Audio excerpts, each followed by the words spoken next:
Yes. Yes. All right, you made it. You made it through another weekend, and here we are on a fake Monday, which is actually a Tuesday. It's already the 3rd of May. It should be the 2nd, but we get a holiday when our holidays fall on a Sunday. There's no amount of lazy that calculates into the South African calendar, and we are the benefactors of that. Aren't we lucky? Very lucky, but it is the last long weekend in a It while. is the last long weekend. Yeah, I suppose you know what? We must take it when we can. I mean, we say last long weekend as if we don't have more of these holidays coming our way the rest of the year. It's the last one in a row. That's what it is. Yeah, So, last one in a row. yeah. But it was a good April, a good 4-day week Yeah. for Good. a good while there. So what do you think is good about the past month of April? I mean, was it the fact that we really only worked 4 days a week? There's apparently this thing going on, and this comes up every couple of years, these petitions. Like, well, let's keep the week at 4 days and we'll make the weekend a permanent 3 days. And it's happened in some countries. I Yeah, think like Guinea- these Scandinavian countries also have these great rules where you No, can work. this is an African country thing. There's a country For called Guinea-Bissau. And I think maybe later on, JJ Cornish can confirm or deny this. He'll know better than anyone. But I think it's Guinea-Bissau, which is a tiny little West African country. I think they have a 4-day week. And I remember I spoke to him about it once before, and he was like, yeah, 4-day week. Yeah, it's a big thing there. So, I think that's the only reason to move to Guinea-Bissau. Yeah, like the way the African continent looks like. Gareth, African continent is not attractive. Yeah, I think someone called it a shithole once. Who was that? That man who? What was that? No, he's a former president. Something like that. Yeah. Anyway, but otherwise, how was your long weekend?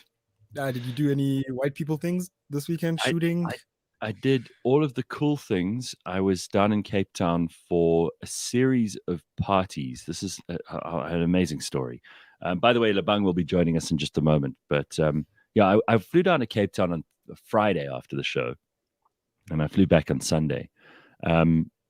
Thursday, Friday, and Saturday were host to a bunch of parties that were held by an eccentric South African billionaire and his wife. The two of them, he turned 60, she turned 40. So they decided they were going to make this celebration their 100th together. Yes. So in other words, she's been on the planet for 40 years. He's been on the planet 60 years. And they were going to celebrate their 100 together. And they invited people from all over the world. I mean, people flew in last week from far-flung parts of the globe, Sweden, Canada, New Zealand, Hong Kong, Brazil, pretty much Kenya, the most amazing places all over the world. All these people flew in. And there was this big, hello, Lebang. Morning. How you guys? Hi, Lebang. How are you? Had this big series of parties in Cape Town. So there were different themes. I missed out on the Thursday because I thought that's just a little bit too much. But I went in on Friday and I did the Friday and the Saturday, whole slew of events. And it was fascinating because you got all these impressive people from all over the world. I mean, some of these people run huge, big companies. Some of them are massive investors. Some of them are investors in companies that all of us know by name. Like really big, interesting money people, from everywhere. So I was kind of rubbing shoulders with some extraordinary men and women over the weekend. I haven't done this. You were there like, let's take over the world. I was really blown away by how down to earth and normal and fun everybody was. Especially, I've got to say, the Swedes. Like these, there were about 6 or 7 Swedes there, and they were unbelievably fun. Like the one guy was I think he was drunk from the moment I arrived until the moment I left, partying and having the best time. And I mean, these are serious people, so it's not like he's an alcoholic. He was just having a good time and enjoying every single second. And I looked at it and I thought, these people aren't having fun because they've got lots of money. They're having fun, and they made money because they're having fun. Yeah. They're the kind of people who look at life and they say, well, this is my adventure. I'm going to live every second to the nth degree. I'm not going to waste any time. And along the way, I'm going to make money too, because that opens up my opportunity to enjoy my life more. And that's the impression. People from the ages of, Casper Lee was there. He's like South Africa's most famous YouTuber and I most saw successful. that. I was like, Gareth knows Casper Lee? Damn. Yeah, well, That's I was crazy. one of the first people to interview Casper before he'd even moved to the UK and become a massive YouTube success. He was already around 1 million or so followers when I first interviewed him, but he's in his mid to late 20s, so he was somewhere at the young end. Yeah. But there were people who were, there were 20-year-olds there, and some of them already big successful business stories. And then right through to 80-year-olds and 85 and 88-year-olds. So there was this huge range of people just all celebrating life and love and success and, the world coming out of COVID and all of that stuff. It was just fun. And I genuinely didn't know what to expect when I said yes. And I'm so glad I went, because normally I would say, oh, no, I don't know about this. This doesn't, because you usually look at these things and you go, what do I really want to go and just spend 2 days partying with people who I didn't really know terribly well, but I had the best time ever. It's great. Yeah, it looked like lots of fun, Gareth. I'm glad you You went. flew I out was from like, Lanseria. I know. dude, that's like VIP status. That's when like it's not just I any reckon, kind of party. It wasn't like, I didn't feel like a VIP, but I did feel like I was mixing with VIPs. And they say if you mix with people who you consider, that you think of people as either people you look up to, or people you consider the same as you, or the people you consider as maybe people who you don't look up to, you don't have much respect for. Like if I was hanging around with politicians the whole weekend, that would be a horrible situation. But I look at this, and they always say you're the sum of your 5 most regular friends, or that if you walk into a room and you're the most interesting person in that room, you're in the wrong room. If I'm around people there was this one guy called Silas Chow, right?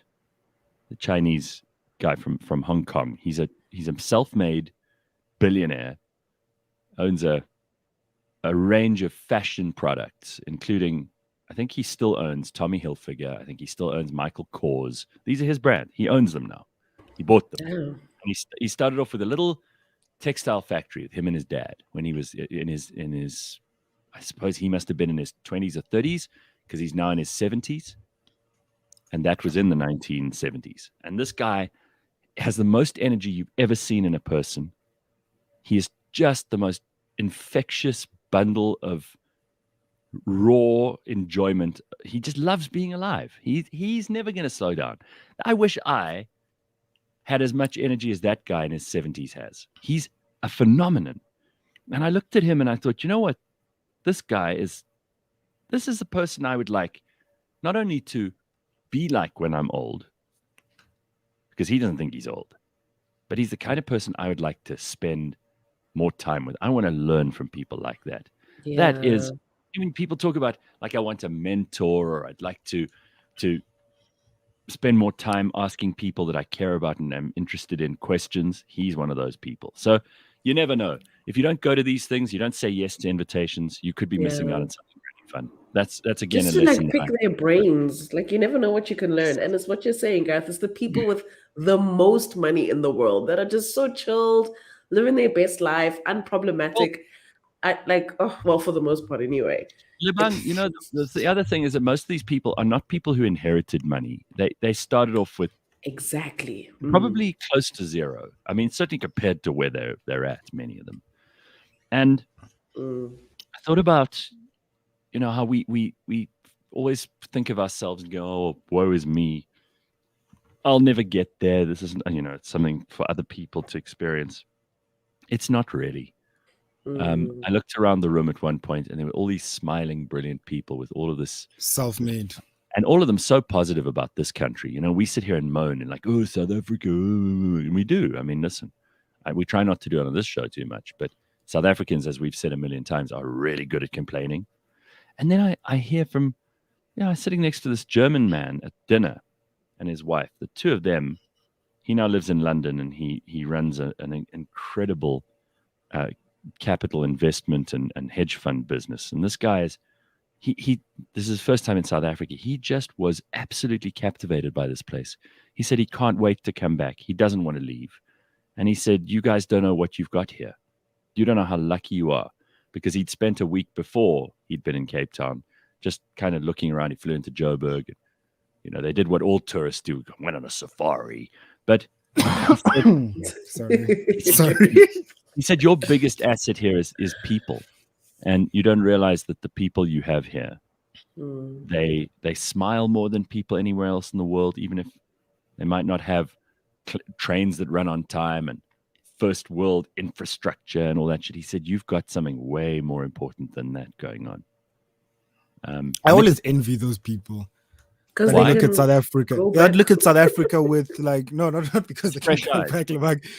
Those people I can look at South Africa with such beaming light. When we were talking with the guy from Outer, I kept on saying I was blown away by he sees the underbelly of South Africa, and he's still like, this country can go so up. I'm like, why? How do you see that? Because I'm like 25 and I'm negative about this country. I want to leave.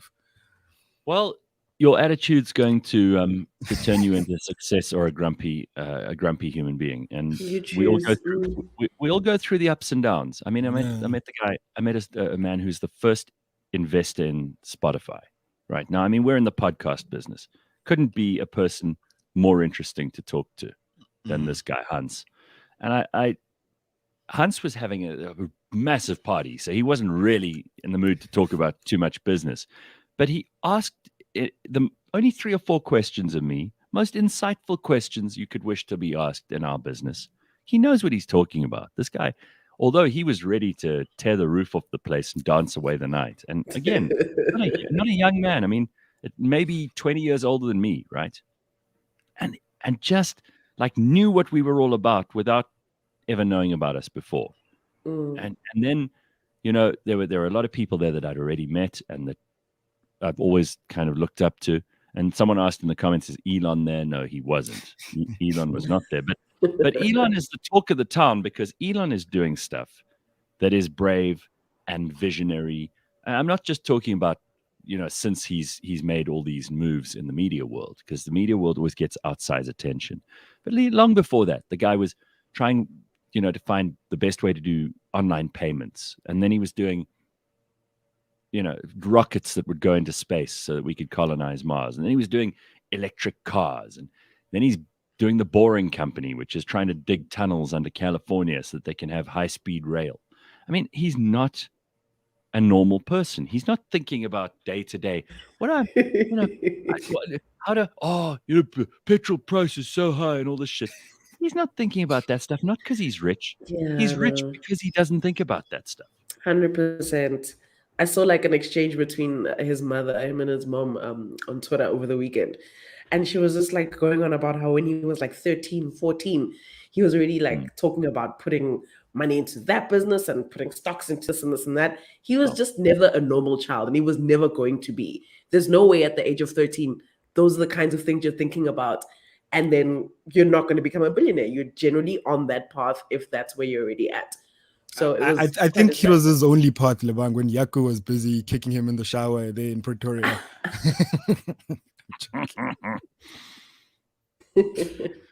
Well, you're doing something special when the other billionaires are talking about you, and they're not saying, "Oh, this guy," because there's also jealousy in every level.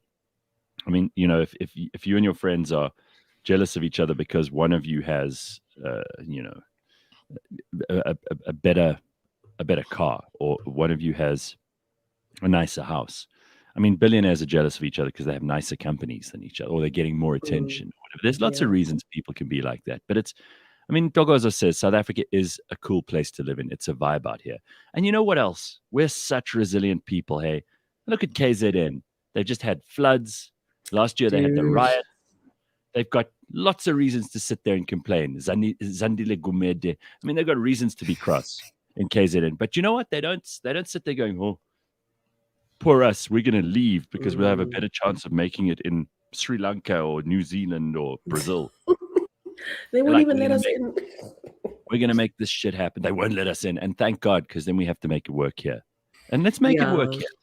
Yeah, we're definitely like a solutions kind of like I don't know about the leadership, but the people are definitely like, let's just fix it ourselves. Let's figure it out. We don't really wallow in the problem. You know, we kind of just keep it moving, which is like a survival thing at the end of the day, which is really, really dope because South Africans are so good at that particular thing that's what kind of sets us apart. We just keep it moving. It's like, oh, yesterday that happened. Well, today's a new day. Let's go. Because nobody's going to come and save us. The show must go on. It's on their chest. You know, the show has to go on. We do have that mentality. The show must go on mentality. Yeah. And you know, again, these people aren't all they're not people who had a lucky break or came from the right family or had the right schooling or any of that stuff. Some of them came from situations that even those among us in South Africa who think we're poor and unfortunate came from the same kind of situation, and they've made it somehow by the sheer force of will and determination not to give in. And I see that in lots of South Africans. I see that in people who are just hustling every day, and they might not be in the millionaire or billionaire stakes yet, but they're going to get there one day, and they're going to be a lot. There's plenty for all of us. You know, the point is, if you're growing the cake and you're adding value to the world, that just means there's more for everybody. Yeah. When someone else has something, that doesn't mean there's less for you. That's a small mentality. That's like, well, there's only this much cake on the plate. But if you're growing the cake, there's no limit to how big that can get. And what is that saying? A rising tide lifts all boats. All boats, yeah. That's it. You know, I saw Christo Visa, who's obviously had the last couple of years has not been good with old crooked Marcus Jooste taking Steinhoff down the toilet. And, you know, Christo Visa and a few of his companies took a massive knock. And this guy is out there smiling. He's the most dignified, sophisticated man. And he's just, you know, full of positive and optimistic things. He believes in this country. He's got businesses that we depend on, like ShopRite, you know, and he's supplying things that people need. That's why he's successful, and he's doing it at a price that's competitive. And I think we've got to celebrate these people. They are the ones who will create jobs. It's not the politicians who will. These are the guys who are making the difference. And if they give us what we need as products and services, and they can do it so well that many millions of us will use their stuff, then I think good for them. And we should be grateful that we live in a time where it's possible for any of us to do this stuff. I mean, some of these guys have made money out of internet companies that those were not possible before. Those were not things that were available. And, you know, everybody was the same. Like there were these people whose balance sheet is so big that all of us could sell everything we had and we wouldn't make a dent on the amount of money they make a day, right? By all of us, I mean everyone who's listening this morning. If we sold everything we've got, they wouldn't even notice if we put that money in their account. But they were treating everybody the same. Everyone was having a good time. We were there to celebrate this couple who are just in love. It's amazing, like a 60-year-old, a 40-year-old, and they're just in love with each other and doing great things every day, which is just so special. I loved it. It reminded me of what's important, and I needed that. I needed a bit of kick up the arse because we all get into a bit of a funk sometimes. Anyway, enough about that. It is a short week, and Lebang actually was the one who was going to bring up this 4-day week thing because apparently you say there's a petition going around again about this? I'm saying, like, if we were to start a petition, would you sign it? Because it's been proven that this thing works in some countries. This is a real thing. People only work like 4 days. And the nice thing is that you choose the 4 days. So it's not even like, you know, Monday to Thursday or Tuesday to Friday. Like you decide which 4 days you work and then you just clock in. Make sure you've clocked in your days and then you're good to go. I personally think, as Lebang Khosana, I think this is a great idea. I mean, April, if anything, April has shown that you do kind of need a break, but like when you're not on break, you just go like boom, boom, boom, boom, boom. Have you got, so just hang on before we get too excited about this, Lebang. Have you got statistics that show that our GDP was not adversely affected by all of these holidays? Before we get too excited, because if we're just going by your feelings, numbers, schmumbers, what are those? What are those? Like, because I have mathematical questions for you, Lebang. Do we keep the 8 hours a day? What do? Do we push it up to 10? Guys, we just clock in. We do our timesheets and we just. Are we still doing 40 hours a week? Are you? Damn, bro. No, I'm asking. Okay? Are we still doing 40 hours a week? I do 40 hours a week. I just know, guys. April has been a different month because of all the public holidays. For me personally, my productivity has gone up quite a bit because I know that I've got so much time off and therefore I've got only a certain amount of time to get my work done. I feel like I've just been able to churn out more work in these, less days for me personally. And I believe that there's people out there that probably feel the same way. So we'll see how the petition goes. I don't know how you guys feel about it. You guys can stay with your 5 days, but... Oh, don't make us look like the bad people now. No, trust me. I'm just putting it out there. The selfish part of me is like, sure, I'll have a 3-day weekend every week. I'd love that. Everybody thinks, oh, well, more time off. What are you going to do with that? Remember the week. The whole idea of the week and the weekend was invented during the Industrial Revolution. Because people were like, well, we can't make these people work in the factories until they die because that's not very good in the long run for productivity. These evil Industrial Revolution bosses, they were the ones who started that. They're like, let's give them 2 days off in the week so that they can recuperate, right? Well, luckily we don't live at that time anymore. Thank God. Give it a try. I literally have switched up a lot of my work vibe in this month alone. I'm like, damn, April, okay, cool, let's try this out. So yeah, I think I'm just generally that might just be my vibe if I'm lucky enough because it's a real vote Lebang for a 4-day week. Great campaign, Lebang. I don't think it's a bad idea. I think Jean-Jacques Cornish just now will be able to help us because I know Guinea-Bissau have tried this 4-day week thing, and they're the only country that actually made it law for a while. And we've spoken about Guinea-Bissau, tiny little country in Africa. In fact, JJ Cornish gave us the most amazing breakdown of what's happened there over the last 50 years and kind of why they exist as this crazy little country, which is basically built along one river. And it's tiny. You hardly even see it on the map, but this is the country that's tried it. I'm not saying, Lebang, that we must dismiss this out of hand because the 5-day week was an Industrial Revolution hangover, and maybe it's time to change that. But as Bakh'abantu says, there are practical implications here. If we're going to just take more time off, but not necessarily do anything better, then it's really cosmetic, and it's just to make people feel better. These days, for sure, loads of us would rather just work less. And in fact, we already work less compared to any other time in human history. People used to wake up because they used to have to go and hunt their food. And that was a kind of work long before we had businesses and, clocking in and clocking out.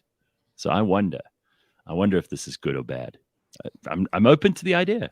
Let's see if it works. Let's see what happens. I'm glad you are, because there's something in the air, and this, I'm not making this up. There's literally, ever since the world in inverted commas opened up again, there's really this sense of belief and gratefulness for life. Like when you're out, you can see that people are just happy to be freaking out the house and happy to be able to engaging with one another again.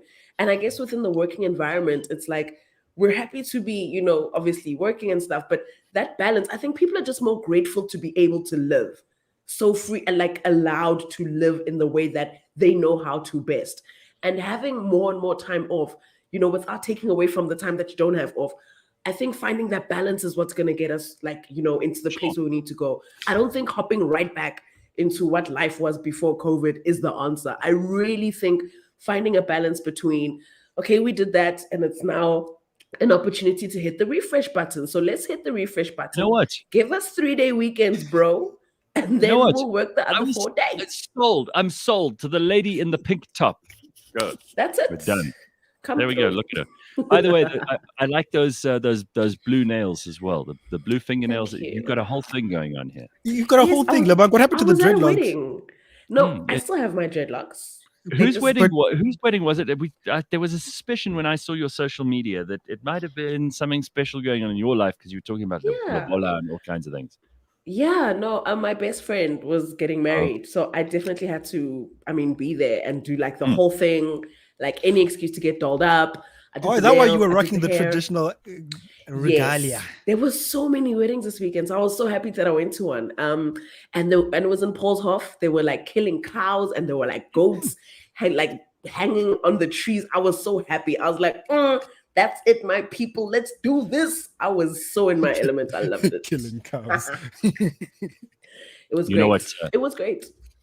You know what that's going to lead to, that whole debate that we've been over when I think it was Bulelo who said, oh no, if you're going to move into the suburbs, these are the rules, otherwise just stay in the townships. You remember all that shit? We're not going to go down that. I remember because I brought it up because I was at a funeral in Danefern where we were trying to kill a goat and they were like, oh my god, SPCA were up in arms. But anyway, the logistics of trying to slaughter in the burbs. All right, I got to go to this because here's Cunning Stunt says, Gareth, you became Cape Tonian overnight. We'll wait for your brain to reset to Joburg vibes. No, I'm not Cape Tonian. Trust me. Although, believe it or not, I have to go back down there on Wednesday now. I've got a business meeting that I have to go to on Thursday. So I'm going to have to fly down again just after I've got back. And I got to say, you mentioned like flying out of Lanseria is ridiculous, didn't you, Bakh'abantu? But that's so much easier than Tambo. You park, you walk. It's like a tuck shop. You walk into that house. Yeah, it's easy. And then you hop on the plane and it's like, oh, okay, I'm already on the plane. That didn't feel like I had to go through 7,000 different procedures. Like at Tambo, it feels like a long process. Here it was easy. And then you're on the plane before you know it, you're in Cape Town. It's very helpful. But no, I'm not going to turn into a Cape Tonian and I'm not moving there or anything. So don't start throwing around your pedestrian assessments of how I might have changed my attitude. Don't you worry. Great mistress, terrible wife. I saw that on social media. Yeah. Correct. I still maintain it's true. And by the way, that led to a whole slew of Cape Tonians going, oh, well, you don't understand Cape Town. I'm like, just calm down. I'm not attacking your... Yes. It's a funny thing about Cape Tonians that I brought up before on the show, but whenever you say anything about Cape Town, they take it super personally. It's like you're talking about some part of their identity. And I'm like, it's when people attack Joburg for being, the crime hub or being dirty or being boring or like not having any geographical features. I'm like, I don't get upset about that. I don't go, oh, I'm so offended. But Cape Tonians get offended if you say anything about Cape Town. Don't upset them. They've got patriotism about the Cape Town, but the Cape of Good Hope, guys. So bizarre. Anyway, all right. So we got a lot to get to this morning, and we want to do some headlines as well, just so we don't leave you out in the cold. So a couple of the news stories that are keeping people busy. South Africa's Cyril Ramaphosa abandoned the May Day rally after booing. This shows you how, and it took the BBC to report this story because you won't have seen it in our own local news because, they're all mostly useless. But chanting, Cyril must go, people held up wage increase signs during a ceremony in a stadium in the northwest city of Rustenburg. The protesters, who worked at a local mine, have been striking for weeks. President Ramaphosa tried to address the miners' concerns, but was greeted by booing. We have heard your message and we'll be dealing with that matter, he's quoted as telling miners. He also pledged to speak to the relevant authorities to meet their demands. In a 2-minute video of the disruption, the president can be seen making repeated attempts to calm the workers down, only to be greeted with further jeering and booing. So this is some audio I've got from the news coverage that may just give you an idea of how badly it went. Those seats that weren't open, and remember, the president of the ANC used to expect to arrive at a stadium. It was full because they would have bussed people in. It was full of supporters. They would shut up when he was talking. They would dance when he danced. They would chant when he chanted. This is most unusual. The ANC president is not used to this. Thabo wasn't. Jacob Zuma wasn't. Madiba certainly wasn't. Poor Silili. This is what he has to put up with now. Amandla. Amanda. Boo. Armamalane. Masituleni. Boo. Kakhulu wena. Boo. Oh, people are fed up. Oh my word. And these are ANC supporters. Like these They're are wearing their ANC regalia, right? But they're still booing. That's when you know it's over. Well, like they went there, but pro ANC. They're like, nah.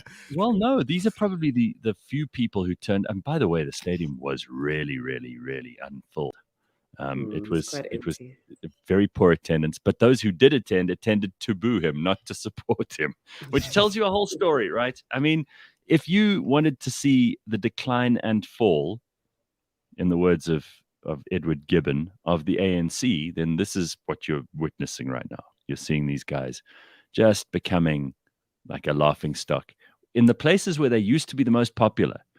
And I think it's interesting to be alive right now and to see this happening before our very eyes. Let's see what else goes on before this story is finished being written. So not a great weekend for Cyril and the ANC. John Steenhuisen visited the Ukraine, and South Africans are asking, what are you doing there? I also had that question. Like, John Steenhuisen lands in the Ukraine. I'm like, why? Some fact checking thing, is he going to what? I don't know. Like, I don't know. Is he going as his MP status? Is he going as John Steenhuisen just to see? Well, it's a holiday. I question a holiday in the Ukraine. That's a great idea. Because then what else could it possibly be? Like, really, real talk. having a boring week in April. Go to the world's most devastating war zone at the moment and spend some time among the rubble and the people who've been whose lives have been upended. Anyway, he says, and his people are saying, that he went there on a fact-finding mission, and he said South Africa's idea of remaining neutral in this crisis is not admirable. So obviously he's milking it for political points. You know, the ANC have supported Russia in a not so tacit way, when all of the rest of the world is saying, actually, Russia are decidedly the bad guys here. So John Steenhuisen said, I'm going to go and find out for myself. He visits and will visit various refugee camps, meet up with various government leaders. He made these statements during his visit to the Ukraine-Poland border and has met with the mayor of Lviv, who's a guy called Andriy Sadovi. He said South Africa should not pretend the conflict had nothing to do with us. It's important that we live in a super connected world where disruptions in one part cause major ripples everywhere.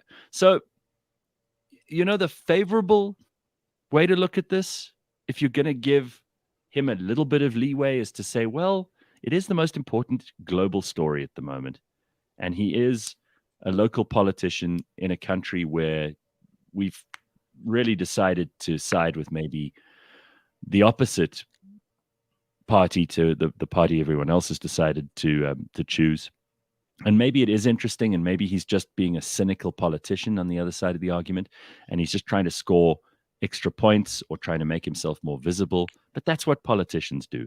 I'm not surprised by any of this. I don't really find it that interesting. And I'm not going to suddenly, when John Steenhuisen gets back, go, "Ooh, tell us what really happened, John, just because you visited a few places." Oh, John, please fill us in on your trip. What were the facts that you found? Yeah, that's what I was thinking. The stuff that's happening in South Africa on your doorstep, the things that really need your attention. But let's say, because it is true, he's probably doing more than many of the people in our government are doing. These are people who are actually meant to deal with our international relations. I don't know whether Minister Naledi Pandor has been to Hey, Naledi offered to go talk to Vladimir. I will defend that woman. She offered. She offered to mediate. She had even more gumption than, obviously, she thinks she's far more important. John just said, I'm going to go and look at some stuff. And he's like, I will sort out your problems here. What a cheek. Just put her in a room with Vlad and Zelensky and world peace, guys. She's going to really hold her ground against Vladimir Putin. Angela Merkel couldn't do that. Let's see how she does. Anyway, so that's what's going on with the opposition party and with the ANC in those two first stories that we've got for you. Now moving a little bit further afield, Kylie Minogue and Jason Donovan are set to return to Australian soapy Neighbours. Do we care about this? Did Barrett put this in the running order? This sounds like Barrett. It sounds like something that should have been in that 80s show. This is not something which interests most people. Sorry. But all right, for those people in South Africa, we know soap operas are really popular. For those people who even know what the soap opera Neighbours was or is, it is 37 years in the making, and it's coming to an end, and they're apparently going to be in the last show. So very exciting for those people who care about Neighbours in Australia, soap opera that's 37 years old. Good for you. There, I just thought I'd throw that in. We don't want to seem uncharitable, so we brought the story on. Netflix has cancelled Meghan Markle's animated series Pearl. Not surprising, Netflix has lost millions of subscribers after the last while. They are doing very badly. Share prices a lot of dropped. businesses are tanking. Even Amazon tanked. Correct. So they've revealed a sharp fall in subscribers, warned millions more that they are set to quit the service. They've wiped over 50 billion off the company's market value. As experts warn, they face a struggle to get back on track. And one of the projects that they've cancelled is Meghan Markle's super woke series called Pearl, which is what series? Super woke. It's going to. I mean, this was going to be about a 12-year-old girl inspired by influential women from history. It sounds like something was made up by like the UN's High Commission on Women and Children. But here it is. Super woke, guys. Oh, yes. With Meghan Markle and Harry, you don't think it would have been super woke? Are you joking? So they But Piers Morgan jumped on this. He was like, what are we going to do without Meghan Markle's series Pearl? I mean, how am I going to make it through the year? I was in the mood for something so super woke. Now I won't get it. Woe is me. Ugh, right. The world is a terrible place, Levank. So that's all we got time for in that field. And I'm kind of glad that we finish on a high note that something from Meghan Markle's been cancelled. That always makes me smile. Because really, she should have shut up and stayed a princess, and she wouldn't have had to be making crappy series for Netflix. But the girl has poor judgment, and so does her husband. So let them carry on living next door to Oprah or whatever it is they do. And we'll just carry on with our lives because we don't need to be hearing from Meghan and Harry. Yay. Viva. Viva no Meghan and Harry, viva. Let's turn our attention to something we do love to do every couple of days, every couple of weeks, and that is speak to Jean-Jacques Cornish and get into Africanalysis. This is one of our favorite things. When we get to actually pay attention to the stories on our own continent. It is brought to you by the Johannesburg Business School, looking at what's happening on the continent of Africa. Here he is, JJ Cornish. Good morning. Bonjour to you. Listen, just a minute. I'm just busy with my other Twitter. Elon, yes. Kylie Minogue. Can you dig it? So important. I can't seem to interest him. Anyway, how lovely to be with you guys. Very nice to be with you. Can you believe that's the story? So, JJ, first things first. We did talk about Guinea-Bissau a long time ago, and yes, they're in the news because Lebang is very big on this idea of a 4-day working week, and they're the only country, I think, credited where it's due, to have been thinking about having a 4-day week, and they actually implemented it for a while. Is it still the case in Guinea-Bissau? Not that I'm aware of. It's not something I've been following. I just check whether Guinea-Bissau is still a drug refuge for the drugs coming over from South America to and whether they've had another coup, because they keep doing that. They call it a narco state. Is that yes, what indeed. Yeah. Well, I mean, although they seem to have improved on that in all fairness to them. But it's an interesting little country, and I think they've had not a single president who's managed a full term because of disruptions. You know, I go back to Guinea-Bissau, arriving in London as a young reporter just after the Carnation Revolution, 1974, and there was PAIGC, the organization, seeking liberation for all the Portuguese colonies. And that's when I learned about Guinea-Bissau, and realized where it was, tiny little country in the Gulf of Guinea, which is, of course, where the world's pirates operate. So I suppose if you do have a day off, the military and the naval forces can't really take a day off, because every bit of shipping moving up and down the Gulf of Guinea would be attacked on their days off, provided the pirates get to know that. So, JJ, we were talking about the what some people say is the cynical thing that John Steenhuisen went over to the Ukraine, and we can debate whether or not that is important. A lot of people saying it's completely unimportant that John Steenhuisen, the leader of the opposition in South Africa, goes to visit the Ukraine. But we do know that the Ukraine and the situation there is having an effect on this continent. And maybe it's worth referring to what the United Nations Secretary General has been saying about the Ukraine situation and how it's impacting Africa. Well, he was in Guinea, he was in Senegal seeing Macky Sall this week, and he then said that there is this, he's calling it a triple crisis: food, energy, and finance. And this is all being exacerbated by the Ukraine. And he's saying that until they can get the breadbasket, which is Ukraine and Russia, in that part of Russia, and of course Belarus, the wheat, and it sells wheat to most of the world, until they can get that back, we're going to feel it. Now, I know the IMF made a statement that we would have in Africa, the current year, the new figures that just about to come out, would be 4.7% growth, much better than the 3.6% that they found. And that means we will have recovered from the COVID pandemic. But then they say, but it's going to be short-lived, because this issue in the Ukraine is doubling food prices and doubling fuel prices in countries like Nigeria and Kenya. And so our growth next year is going to go down to 3.5%. So it's really, really affecting us. But he, it was very interesting, the UN Secretary General. I mean, I see what he did in Ukraine is quite interesting, going after Russia, and the Ukrainians were mightily pissed off about that. You should have come here first. At least John Steenhuisen seems to have his priorities right. Or is he going on from here to Russia? I wonder. That would be a hell of a story. But anyway, there we go. Yeah, and they end up in jail with Navalny. But but it's interesting to see that the debt relief that Guterres called for is very important. But he's saying that, one of the most important things was that that we need a return to civilian rule in Mali, in Guinea, not Guinea-Bissau, and in Burkina Faso, the three countries that have had a coup there.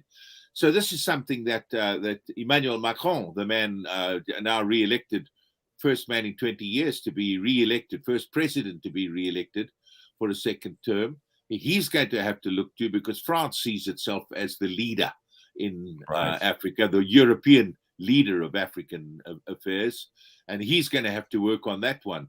But of course, before doing that, he's going to have to work on the parliamentary elections in a month's time, and that's going to be, he's going to take a punishment there, you can bet. JJ, what about Tunisia? We've spoken about Tunisia, and it's been tough in North Africa for the last while, no small part due to the fact that Libya is still a complete basket case. We hear now that the president, and he's going to put some kind of constitution to a referendum, which is usually a sign that things are starting to stabilize a little bit. But is Tunisia on the road to recovery, or are these people who are criticizing it even now correct that it's on its way to a one-party rule and to a destruction of democracy? I mean, is this what we expect in the wake of this call for a new constitution? Well, I wonder if that's not a feature of Tunisia. It's a beautiful little country. So it's not a feature. A tiny little country sandwiched between Libya and Algeria. That would be like a village sandwich between Boksburg and Brakpan. There's going to be problems there every Saturday night. You don't want to go to sessions there. But this man, I was there now twice for the elections, the two rounds of the presidential elections, and I was there. I mean, I remember that my first visit to Tunisia was going there, coming out of Algeria when it was in the middle of its civil war. Now, that's a question you might want to ask me about. Going, what did you go to Algeria for? When I'm going to Algeria, and the people said exactly what you said about John Cena. And why? Yeah. But anyway, so I went to Tunisia. I've got a very special place in my heart for it. And I was rather impressed with Kais Saied. He's a very, very distant, very Spartan academic man. We had his old students used to come, be successful lawyers and that sort of thing, used to come to the university just to guest and listen in on some of his lectures. He was that sort of figure, inspirational figure. But he's very distant. And then a year ago, he dissolved parliament and everybody went, whoa. But is it a feature of Tunisia that it's so lovely that when you come to power there, you need to have your fingers rested, white-knuckled, one for one from the levers of power. But here he is. They're saying that he's trying to return it into a one-party state. He's saying, you're going to have a new constitution. The fact is, once they overthrew the previous president in 2011, or not the previous president, but they overthrew the dictator there in 2011. They brought in a new constitution. Now he's wanting to do another one, and his opponents are saying, no, you're just trying to put all the power back in your hands. He's got a group of representing labor, lawyers, trade and industry, and the Human Rights League, and he said they will finish writing this new constitution within a month and we'll put it to the people in July. So let's wait and see what happens in that case. He's also taken hold of the Electoral Commission. Now, as I say, I went as an election observer, and the Electoral Commission is one of the few truly independent bodies in that country, and very impressive bunch too, but he's going to replace them. So, the problem, you asked me the question, is it on the mend? I would have said so, having been through the election. But now that we've come out the other side, and Kais Saied seems to be grasping with power the way he is, I don't feel very relaxed about the whole place at all. Okay, well, let's finish off with something close to home, Malawi. The tobacco farmers there have turned to dacha because of declining demand for tobacco. Is this good, bad, or is this just showing how the farmers have to be the first people to feel these changes and also figure out which cash crops are better for them to work on? I'll tell you, as a child of the 60s, this confirms my belief that Malawi grows some of the best weed on the continent. But I lived in Zimbabwe, what was then Rhodesia. I'd spent a year there as a reporter on the Herald, and yes. I remember people coming in with their eyes lit up like this and saying, "I got an arm, and I'd say, "An arm of what?" And it was a big piece like this of Malawi dacha. Didn't used to cost a whole lot either. But I mean, so a lot of people have been enjoying it for a long, long time. But Malawi gets 70% of its international revenue from tobacco.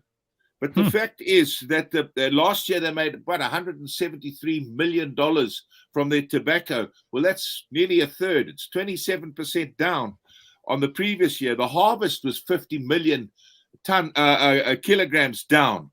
Prices are 20% down. So a lot of the farmers are saying we can't grow this stuff. They've even reduced the number of tobacco auctions to for 1 hour on 3 days a week. So it's just not working. And farmers being farmers, they've got to grow something they can sell, and dacha is the thing. Now, it was legalized, of course, in 2020, as it was here, for medicinal and industrial use. So that means I don't suppose you can buy a matchbox full. You've got to buy an arm if it's industrial. But they do have very high license fees. You need $10,000 for a collective. And there's about 30 people in a collective. So there's a downside to it. People have got to come up with money to be able to grow it. But there's no doubt that those who seek dacha for medicinal or industrial purposes can start looking to Malawi, because it is one of the poorest countries on the planet, and it's also one of the countries beset with corruption. That President Joyce Banda, who sold a presidential jet and used to go on commercial flights. Curse her, because I've been on commercial flights with Joyce Banda, and if you had her on your plane, you would land. You'd be lucky to get off that plane within an hour of it touching down, because of the security that it got. So there's a downside to that too. I never became a Joyce Banda fan because of that, but she was put out of office because of corruption. So they've had grown-up problems there, and I hope that growing a bit of weed is going to help them. Well, we also got a huge population of Malawians who've come to South Africa looking for work because there isn't enough for them to do in Malawi. So these are things that we have to be interested in and think about. That's one of the reasons we like having you on. Just because a country might be, a couple of days drive or a couple of hours flight away doesn't mean that they don't affect us, their issues. And this is another example. So dagga. Lots of people are saying, I don't know if dagga is the new gold. It's very hard to distribute after harvesting. If you don't have a distribution platform, you're just going to be stuck with a lot of bud. So there's some people speaking with what sounds like experience here. Something experiencey there. Yeah, we and Malawi, says Ruth, should export marijuana. It's the new gold.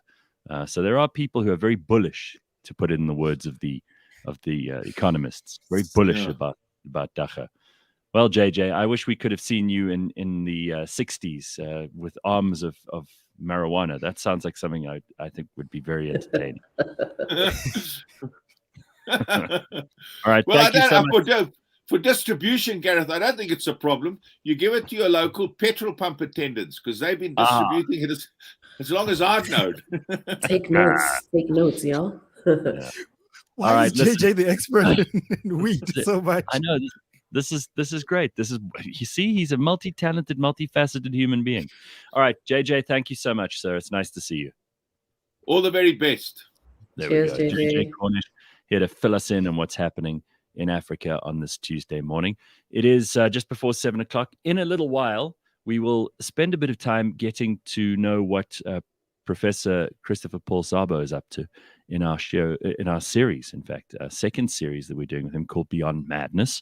He'll be joining us in about a half an hour from now, where we'll find out what he has planned and what's been going on in the new episodes of Beyond Madness. Really a great show. And whether you are just an armchair mental health person who's kind of taking an interest in this, maybe you sit there and you're completely amused and amazed by the latest developments in psychiatry and psychology, or if you're someone who's actually dealing with this stuff at the coalface, depression, anxiety, bipolar disorder, addiction, trauma, all that kind of thing. He's covering the full gamut of what's going on in mental health, and he's really, really the best placed person to do this. He speaks to some of the most interesting people all over the world in this series, and we're going to spend a bit of time with Professor Szabo in just a short while.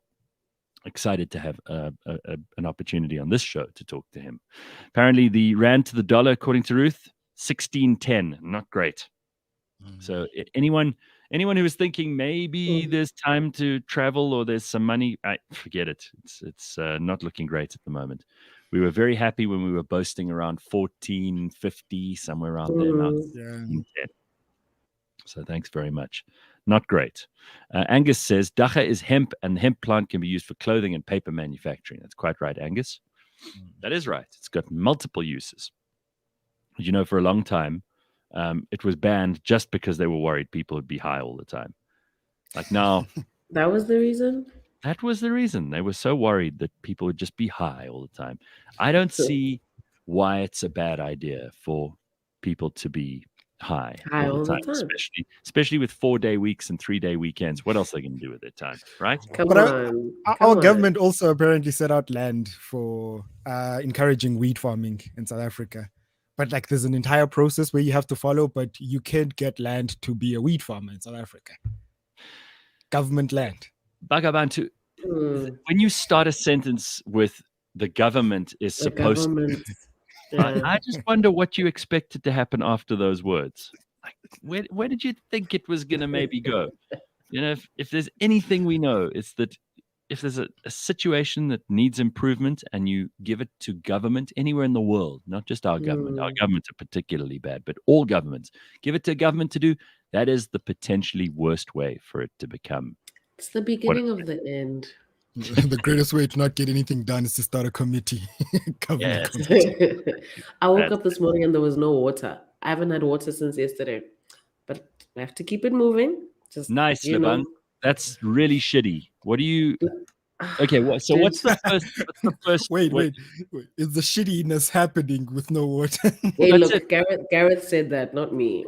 I want to know, like, what is the first and most annoying thing? Because we've all had water shortage. You know, this reminds me a little bit of when we started off with electricity problems, and everybody was like, don't worry, it'll get better. They have to sort this out. I hear about these water cuts and these water shortages everywhere. It makes me hugely nervous because you can manage without electricity for a couple of hours. Yeah, but water's a whole different ballgame. The minute you haven't had water for more than a day, things go backwards very quickly. Because we use water for everything, right? We use it to cook. We use it to wash. We use it to so many other things. So it kind of like stresses you on that level. The first thing I do is I go to Twitter and I check the Joburg water account. And then that's why I see, oh no, burst pipe here. We're fixing it. Yeah. They've been fixing this thing for days, for absolute days. So it's just pure nonsense. I'm just glad that my kids aren't here to experience this, because then I have a real problem on my hands. At least it's just like me and my partner. But it's terrible, dude. It sucks. Like now I'm like, I have to go to the office. Where am I going to wash? I have to find the nearest gym. I can't get to the office stanking. What am I going to eat? What am I going to cook for food later? Like, I'm just like, my mind is just like, if they don't fix this shit. We'll just all sit a little bit further away from you today. Thank you guys so much for being so understanding. I appreciate you guys. Yeah, we'll just give you a wide berth today at the office, so you have space. That's pretty whack, dude. Considering that, like, we just got out of like these like load shedding series of whatever. I was like, okay, cool. You know, shit's back to normal. Psych. Joburg Water says no. It's not happening today. And it's been like most of the weekend. So, oh my God, I'm sorry. I'm sorry for anybody who's going through that at the moment. Yeah, people in KZN haven't had water for like 2 weeks. That is absolutely horrendous. So I am thinking about those people, and I'm thinking about those people who, whether it's water, electricity, whatever else it is, these are the things that will drive you crazy. So we can be as optimistic as we like, but that's the reality that people are dealing with. So we don't want to seem like we don't know what's going on. Here's some good news. The Cape Townians came through and they donated like, what was it? 1 million liters of water to KZN. I drove past the Cape Town International Convention Center on Sunday on my way to the airport, and I actually saw my aunt near there. We had a quick coffee, and she was saying she went and dropped off like liters and liters of water. Cape Townians have come to the party. So big thank you to Cape Town for helping send some water and other supplies, very often via gift of the givers, to the people of KZN who've been most affected by the floods. Just shows you don't even have to live in the same neighborhood as people to be a good neighbor. Yeah. And you don't have to be Jason Donovan or Kylie Minogue either. I was going to say. Speaking of neighbors. On that note, we'll be back in just a moment. Don't go anywhere.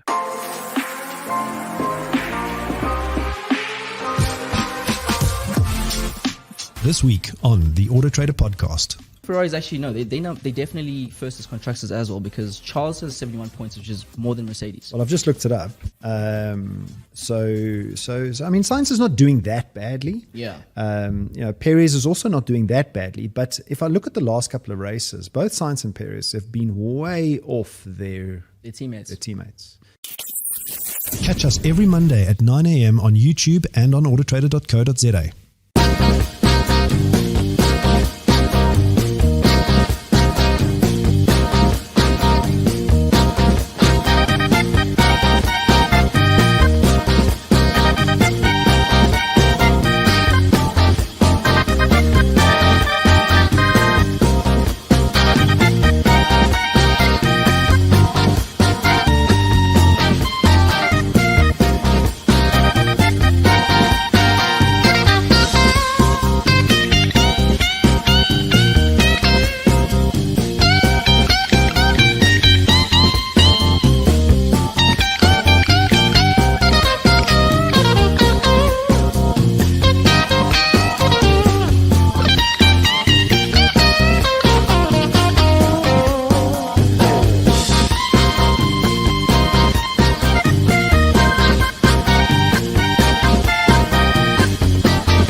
Just because it's about technology, connecting your business to the rest of the world doesn't mean you need to send rockets to space and use complicated solutions. Want to simplicate things? Well, join Jaco Voigt, who is the CEO of Catalytic, on the Unbundled podcast. With skin in the game and a keen focus on educating and assisting you and your business, Jaco decodes all the aspects of connectivity, security, and cloud solutions. Unbundled is brought to you by Catalytic and is available on cliffcentral.com, Apple Podcasts, Google Podcasts, Spotify, or wherever you get your podcasts. Tuesday morning, it is the 3rd of May, cliffcentral.com. We want to hear from you. Let us know in your comments here on the YouTube channel. It's the best place to get hold of us live. If you want to send us comments that are not live, because this is a podcast and most people don't listen just because we're on, they listen when it suits them. You can send us an email, contact@cliffcentral.com, and we will reply to all of them. Tell us what you got up to this weekend. Tell us what you've got planned for the week, the 4-day week ahead, and we'd like to hear from you, right, Bakh'abantu? We'd love to hear from you guys. So drop that email. Exactly. we have people. We have an entire studio of people waiting to respond to you guys. Right. Damn straight. I ordered some stuff the other day. I went onto one of these websites where you buy stuff and they deliver it a couple of days later. It's probably been about 2.5 weeks, which is maybe longer than it should have been. But considering all the upheaval with the floods in KZN and everything else, I'm quite pleased I got a delivery at all. But one of the things I've ordered is, and I don't know how important this is, but my sister and her boyfriend swear by it, and a lot of other people have told me it's essential, is a humidifier. So I don't know, I don't really use heaters in the house, even when it's very, very cold, because I think they're bad for you. I think they do dry out the air. But now you see you get into a situation where you have one machine that does this, then you need another machine that does that. And eventually you've got like 10 different things running, and you imagine the electricity on all of that stuff. So I've now decided I'll take their advice. I'm going to go with the humidifier, but I'm not sure whether it's really essential. Speaking of essential, you have to put these oils into it as well, which apparently, like, if you're feeling sick, and you said you've got a frog in the throat, that's what you said at the start of the show this morning. Maybe this is the kind of thing that will keep us healthy and flu and cold and COVID free through the winter. No, it's not. Humidifiers are a myth. Please, Labang, don't stand humidifiers. Please don't do this to me now. Humidifiers are a myth. Do you think they're important? Do you believe in this humidifier thing? I don't know about important, but they definitely work. Like if you're someone like me who's got a history of asthma and like you happen to be in a room that's a bit stuffy. I remember in the place that I lived in last year, the carpet was like old and stuffy. And I think the previous tenants had like animals and stuff. Anyway, when I moved in, I was like having trouble breathing at night. And literally my doctor's like, bro, get a humidifier. Make sure that you put it on like an hour before you sleep. Blah, blah, blah, blah. By the time I'd sleep, I was actually like fully rested and I wasn't struggling with my breathing anymore. The whole thing of putting oils and what, that's just like, for, when you want to take it up a notch. It's like a room vape. It's not a room vape. If you really need for medical reasons, do it. Put like the eucalyptus oil during, was it lockdown or that initial COVID where it was really, really hot? Eucalyptus oil at the top of your humidifier. Boom, Bob's your uncle. I swear to God, it works. It's not like a hubbly where you're just doing things for show. It actually works. Right. Give it a try. Look, some people are going to say this works and some people are not. That's why I brought it up. I knew it was going to be another thing for us to argue about, as if we don't have enough stuff. But I'm with Lebang. What's the harm? So I bought one. I'll report back. I'm going to tell you if it's bullshit or if it works. My family all think it's terrific. They've all got these humidifiers. I'll see. If I'm really convinced, I'll let you know right here. But I've done it. Please give us feedback, Gareth. And you must get like the last number ones. You see, there's levels. There's those entry level humidifiers that you get on Take a Lot for like 200. Stay away from those ones. Go to like Discam where you get the 1.21. That one is an investment. You're buying it for life.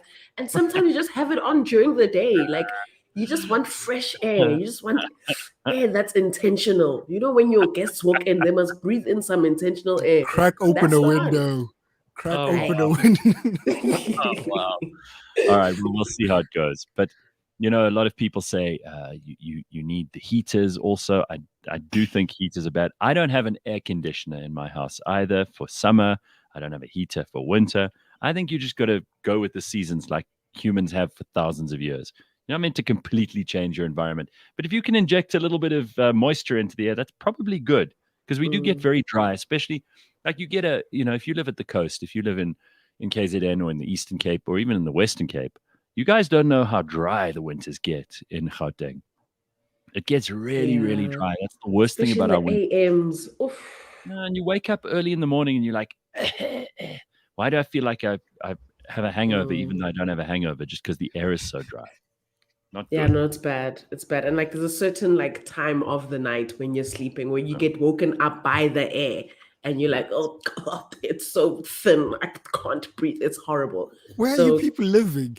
What is this air that's waking you people up? That's so thin and whatnot. And so you know what? You're making fun of us. Karoo boy. You think we saw? Yeah, exactly. You're from the Karoo. Why don't you give us a lecture? You give us a lecture. I know you want to. Go on. No. I'm not going to rant about, but humidifiers are a myth. Doctors don't suggest them. That's number one. I'm not saying doctors are the only thing, but like doctors recommend. Yeah, doctors don't recommend humidifiers. Really? So yeah, no. Like they're terrible for you. They basically blow moisture into your lungs and it just sits there. And excessively, this is an exaggeration, but excessively moisture is bad for your lungs. It condensates, it sits there, and then your lungs collapse. It's bad for you, Lebang. The word that you used is absolutely correct, my friend. Excessively. What we are referring to is not the excess use of a humidifier. It's the use of a humidifier to balance the current state of air but back to Gareth's in the point. room. To Gareth's point, let nature take its course. Dog. Sometimes Mother Nature needs some help, you know. Please, like a gentle hand. No, you don't need to fuddle with that. Okay, dude. If you have a sick child, and I'm glad that Ruth is bringing this up in the comments. If you've got a sick child who is struggling to breathe, dude, a humidifier does God's work quickly. It just balances things out, and the air just gets a little bit. If you don't use it excessively, don't become dependent on it. Please do not do that. We're just saying. I think this is mostly academic to the average person who's not really, in a position to buy those fancy ones that you were talking about, Lebang. But I'm trying to find little ways that we can make our lives more pleasant. And winter is not my favorite time, so I'm preempting. Like I want to. I don't want to be sitting here complaining about it's so cold and the air is so dry. I'm trying to preempt that by finding a solution. And Bakh'abantu shooting us down in the comments this morning. Bro, you guys just open a window. Just get a normal heater, guys. Get those old. What was the original humidifier that those put like oil heaters, those oil heaters that used to smell bad when they don't work anymore, bro. They don't work. All those paraffin heaters. That's what we had as humidifiers. We had those paraffin heaters. Ooh, those things are dangerous, hey? I wonder how many people's houses have burnt down because those damn things. They're not. Those are not good. Anyway, all right. So I thought I'd throw that in. That's something that I'm going to try out this week. We've also got the month of May means. Technically, you can start now with all of those appliances that you need to make it through the winter. If you've got plans for doing stuff outside, it's time to shelve those until at least September. It's not going to happen. Not pleasant. And you got to bring out all that winter wardrobe stuff. Now, some people get really turned on by the idea of wearing like big coats and scarves and they do. They love this stuff. Dude. There are a lot of women especially women who love dressing up for winter. And Lebang just said, and boots, which is proving my point, right? Yes, I've never looked at it. I don't look at this and go, oh, yay, I get to wear hoodies and I get to walk around the house in those horrible slippers with the those ugly, big, bulky slippers. The cute ones for Instagram. The ones that go. No. Speaking of the cute ones for Instagram, Simpiwe got a pair of those, which we'll show you on the show tomorrow morning. Oh yeah, because it's National Slipper Day, 2022 on the 6th of May, which is the end of this week, Friday. And Simpiwe got a pair of those, and she's going to have them on for the show tomorrow. So don't miss that. That'll be worth coming onto the YouTube channel for tomorrow. No, really. That's cool. You want to do that. That's cool. I just like May because it's my birthday month. Like on the 27th, it's my full 365. I actually, like, when people say to me, "How old are you turning?" I have to stop and count because I've just kind of lost track, especially in the past 3 years with COVID. I'm just like, hold on. So I'm just excited that, getting a year older, all of that stuff. People are extra nice to me. Maybe a gift here or there, that kind of thing. Nico's just bringing you back down to earth, Lebang. Your humidifier uses water, right? You don't have water, Lebang. Nico, the horror. Lindin Tuli says Bakh'abantu is the same person who will tell us not to use electric blankets. Yep, pretty much. You see, those dry you out. Yeah.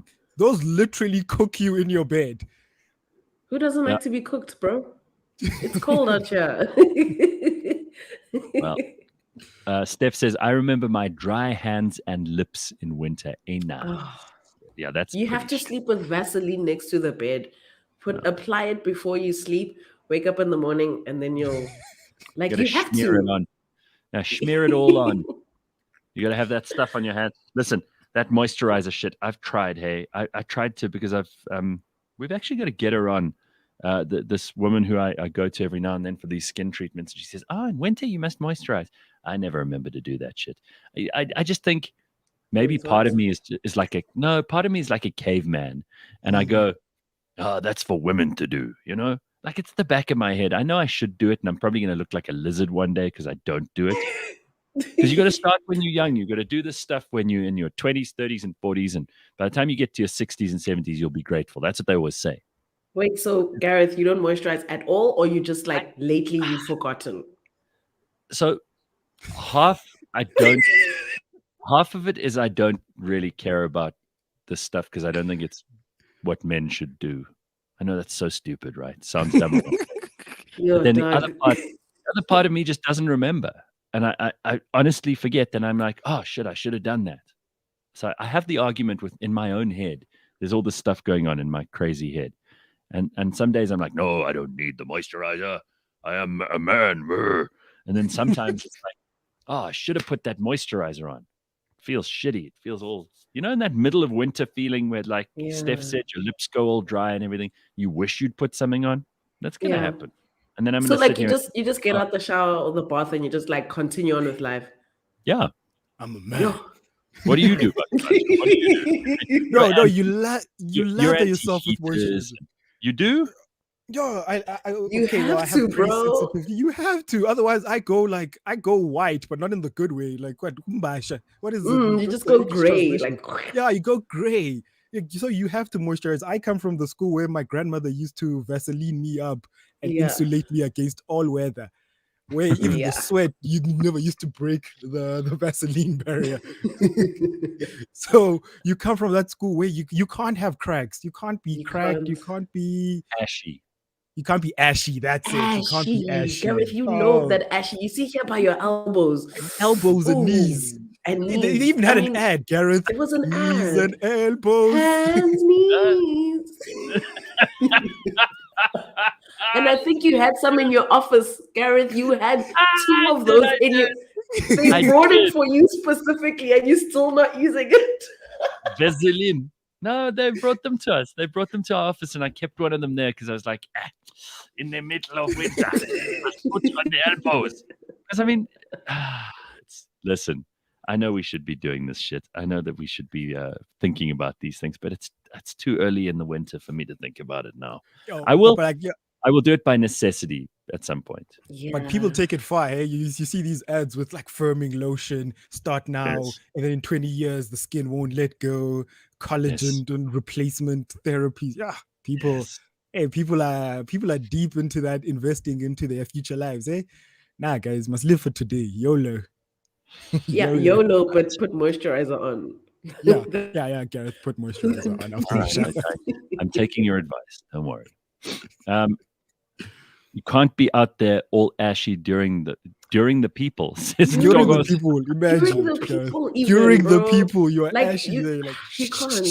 You were in Cape Town for 4 days with amazing people, and I'm sure none of them were ashy. Hey, in fact, I don't. You were rubbing elbows with them, Gareth, and you were there with your ashy elbows. With like, your ashy elbows. Just... Shut up about my ashy elbows, you bastards. Leave me alone. You brought this upon yourself. You should not have told us. Do you remember that ad where you can scratch on the word dry, but they never used a white person's hand? I don't remember that. I remember the ad. I don't remember the race of the person at all. Gareth, you haven't aged in 20 years. Please, you'll never look like a shriveled prune. Oh, don't be so sure. Listen, people go backwards very quickly here. Yeah. I've seen some people, they're good up to a certain point, and then they go... Yeah. It starts deteriorating. It catches up to you like in one fell swoop. Like, I'll moisturize tomorrow. Tomorrow becomes next week. Next week becomes next year. Next year becomes never. I will wait to have you two, Lebang and Bakh'abantu. I'll wait for you to tell me in like 5 years' time. You should have moisturized. and you know, Gareth. You know it's not a myth. Black don't crack. So yes, we will be there. We will be there, ready to tell you. We'll be there, Vaselining up. Like, no, Vaseline up. We'll see you by child number 8, Lebang. We'll see how well you're doing. Huh? Number 8, more like 10. More like 10. That's the goalpost now. We're shifting it. One child a year. Like we have deadlines to meet here. One child a year. Pop them up. Oh man. All right. A couple of things that are going on that we need to talk about a little bit. Bakh'abantu brought this up with me just before we started the show, and I can't believe this, but there are now operations that people are having to make themselves taller. You know, there comes a point where your vanity, because this is down to vanity. Like the tall, however tall or short you are, I used to think that was a fixed thing. There was nothing you could do about that. If you're tall and you're too tall and you want to be shorter, sorry, that's just tough. Mother Nature has made you tall. It's in your genes. Bugger all you can do. And if you're too short, too bad. There's nothing you can do about it. I used to think that. Well, trust the cosmetic surgeons and the aesthetic surgeons and the people who even the quacks who've come out now, and they're trying to show that they can actually make people taller. But if you listen to the process that people have to go through to be made taller, it sounds like absolute agonizing hell. It sounds like something you wouldn't do to your worst enemy, let alone to yourself. You see? What's the Gareth? process? Also, it's like it's such a tall person mentality of you, Gareth, to think tall people want to be short. No one wants to be short, guys. So stop short shaming. No, you're right. I've never met, especially like no man wants to be shorter than his. Yeah, no man wants to be short. No like, man. oh, I wish I was shorter. 7 feet. Oh, such a curse. No, but like the process, Lebang, is terrible. So you need 2 years. You need 75 grand. And you need physical therapy. What they do is, you know, your femur, right? Like your hip bone. Yeah. They drill your femur is your well, it is your hip bone, but it's down to your knee. Down to your knee, yeah, like from your hip. Yeah, from your hip or your waist down to your knee. Yeah. So they take that, they basically drill holes in it, cut that in half, insert a titanium like rod that's like a drill, and then you get these magnet type things that every day you're supposed to use in order to unscrew this thing so that it becomes longer. And after all of this excruciating pain, you can't walk, you need a walker or a wheelchair. Then after all of this, you pay 75 grand to get this, and then you need 2 years to recover, and you can't walk for those 2 years. In the second year, you need physical therapy to relearn how to walk again. How is that a thing? And here's the kicker, Lebang. The guy who did it was 5'7". You know how tall he is now? 5'10". Got 3 inches, 75 grand. So how much is 3 inches going to make a difference? Not really a lot, eh? Not really a lot, but this guy swears by it. He's like, oh, people aren't looking down at me. He cries every time people look at him at eye level now. He's like, oh, this has changed my life. Beautiful. I'm like, This literally changed this guy's life. Really? But yeah, he was terrorized by TikTok, apparently. That's what got him to make the surgery. He got inundated with people, you're so short, women hating on short men and whatnot. So then again on TikTok, he got this ad to go like, and then this doctor explains it on TikTok. I'm like, why am I getting my medical advice from TikTok? If you are getting medical advice from TikTok, I think you are in for a world of pain, not just the femur pain, but the pain you're going to have everywhere in your head, because TikTok is the worst place for anyone to have themselves evaluated by a crowd. That just sounds like you're inviting horror into your life. Honestly, this just sounds like an insecure individual who has just sadly never been content with who they are and the size they are, and therefore seeks validation from the outside world, and therefore is willing to pay 75,000 rand and lose 2 years of walking life in order to get taller. And it's very, very, very sad that this is what we've come to. I mean, if there's like a medical reason as to why a person would need to do this, I get it. But dude, I know some short guys that are like the best people in the room. They're so funny, they're so this, they're so, because they're just confident in who they are. If you have to go to the extent of like getting taller because you know, I guess lacking, amen. It is vanity, because there's no other reason. To be taller is purely an aesthetic thing, and of course it has its consequences. I'm not going to pretend that people don't feel more or less confident if they're taller or shorter. I know you said just now it's like tall privilege, Bakh'abantu, because no one actually wants to be shorter. But the fact is, it's all in your head. And I agree with Lebang. If you're a short guy and you haven't figured that out, and you haven't figured out how to navigate the world as a shorter guy and put that aside and get on with your life, by the age of 20, you are in for a world of pain. Your life's not going to get better from there. It's going to get a whole lot markedly worse. So to then go through the physical anguish of doing this is crazy. I don't think this should be allowed on an ethical level. There shouldn't be any of this allowed. It's like those people who have so much plastic surgery they start to look like cats or like plastic dolls. It shouldn't be allowed. And the doctors who acquiesce to this are doing those clients no favors. Disservice. Yeah, they should be arrested along with the people who are doing this themselves, because it's bad. You got to work on your own idea of yourself. How you feel about yourself is more important than how you actually look or how you think you look to other people. And frankly, no one's thinking about you. If you went through this to gain 3 inches of height and that's what's changed your life, now you feel better. I don't think that's your biggest problem. He feels astronomically better. He says he's like, he's so good now. No. He says he's so good now. It's a moron. I don't know. And is this like, when you say 75 grand, is this like $75,000? Oh, this is dollars. This is like, no. Here's the guy, by the way. Look, so here's the dude. Here he was before. They've blanked out his face. That's obviously his doctor standing next to him, right? And there's a picture of him. He's 5'3", and then he's 5'9", and he feels like it's much better. But the other thing that they've done here is they've really just made your thighs longer. They made your thighs longer. Yeah, it's disproportionate because you have like these short like shins now. Right. You don't want to be disproportionate. That doesn't make sense. To be disproportionately short or tall is not a good thing either. It's going to look wacky. It's going to look a bit weird. You know what he should get? He should get the arms done also. You see, I was about to say, he'll never be satisfied. It'll be like, okay, cool. Now I'm taller, but these arms, they also need a bit of work. Then he gets the arms, and it's going to be, but the way my neck is set up, can I just do a bit of neck? I promise you, like, nothing will be enough. Nah. It'll never be enough.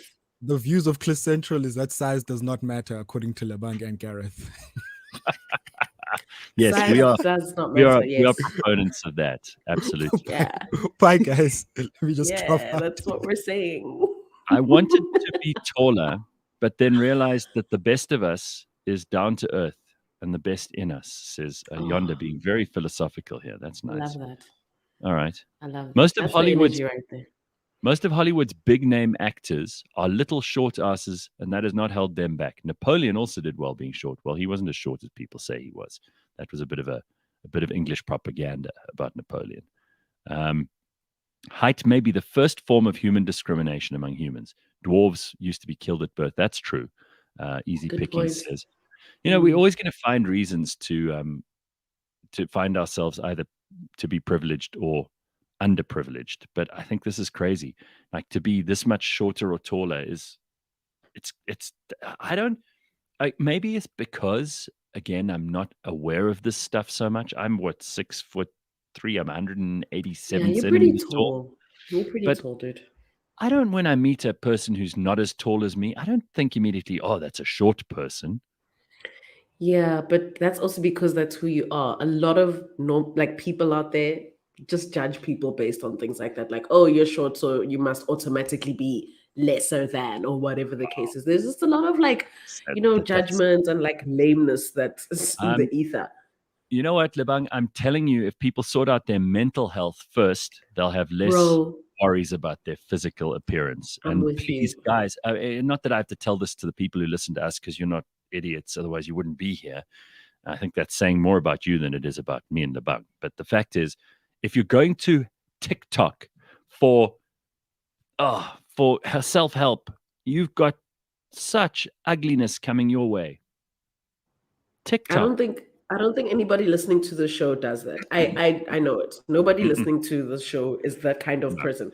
But if you know anybody out there that does, then please help them, because stop them. Just stop them. Yeah, and if you're a doctor, if you're a cosmetic surgeon who's actually breaking people's legs to make them taller, I think there's something unethical about that. There's something going on. And taking what did Bakh'abantu say? 75,000 rand a time. For doing 75,000 US dollars, honey. Dollars, not rands. Dollars. Yes. That's even worse, bro. All right. So, speaking of mental health, in a very tidy little segue, let's get on to our expert of experts, and someone who we have had on cliffcentral.com and who's been doing his own series. It's the second series already, called Beyond Madness. His name is Professor Christopher Paul Szabo. He is terrific. We've had him on Cliff Central now for a while. He does the most interesting podcast in the country on mental health. I can say that because I listen to it and I find it fascinating. It's a podcast series that features psychiatrists in conversation. They cover a broad range of topics related to issues in psychiatry that impact everybody and society in general. Mental health issues that affect us all on a daily basis, how we deal with these issues, how they affect you, someone in your life at any given time. The series will give you, if you haven't listened to it yet, a better understanding of psychiatry and of mental health. And they've got some new episodes which are absolutely fascinating. To tell us about this, here he is. Prof. Szabo, nice to see you. How are you? Good morning. Yes, I'm up early and happy to be here. I hope you're well. I'm very, very happy to see you. And you're in our studio, which is not a place unfamiliar to you. First of all, Prof, sitting in my favorite chair, by the way. I've got my own chair. I know what it feels like. Oh, good. Okay, you know what? You've got to be in a comfortable environment to be able to deliver the kind of content that you do. I'm thrilled that we're already on to season 2, and for those people who've already listened to season 1, they got lots more to look forward to. But Prof, it's such an interesting world that we're living in at the moment. Mental health has become a subject which is, maybe some people still think it's a little bit taboo, but I think it's becoming very mainstream. I think people are fascinated by it. I think everybody realizes that this is a part of being human that has so far perhaps been underexplored. And in many parts of the world, there are people who haven't yet developed the tools that they so desperately need in order to make their lives more meaningful, to take themselves out of trauma or serious mental disorders. There are ways that we can now deal with these things to help people cope with a life that before would have had you consigned to an institution or a hospital. And now people on the street are talking about their mental health in what I think is quite an encouraging and forward-thinking and progressive way. So, I mean, you're really the man of the moment in so many ways here, because you've been dealing with this for years. But it's such an interesting set of subjects. Well, I think that the opening line of the podcast is no health without mental health. And I think that comes from the World Health Organization. So I think that we in psychiatry and related fields certainly are very conscious of the impact that your mental health has on your general functioning. Because if you don't have mental health, at the end of the day, you don't function optimally in whatever role you might be playing. So I do think that certainly, I suppose, from within the discipline, we've always had a sense of that. I think what's happened is it's become somewhat more mainstream in terms of mental health. But I think we need to distinguish mental health from mental illness, because I think psychiatry per se is about recognizing, diagnosing, and treating mental illness, which will ultimately contribute towards mental health. So I wouldn't say that it necessarily focuses specifically on mental health for the general population, right, in terms of what the discipline does. But certainly what the discipline does is it contributes towards mental health. And there is an awareness that without mental health, there is ultimately no health. And so in that sense, I think the message from the discipline is a much more broadly relevant message for society as a whole.